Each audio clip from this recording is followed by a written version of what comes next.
Hi guys! Magandang araw sa inyong lahat. So gusto ko lang ngayon i-share sa inyo ang napakagandang view dito sa Singkang Rice Field.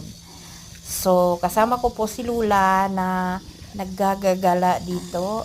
And tingnan nyo naman guys, napakaganda talaga ng view na ito. Alam nyo, ganito yung gusto ko, or baka hindi lang ako, baka meron pang iba dyan na yung pagising mo sa umaga, ganito yung napakagandang tanawin ang bubungad sa mga mata mo.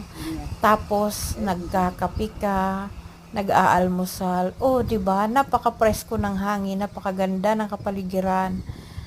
Napaka-precious talaga ng ganitong senaryo, oh, 'di ba?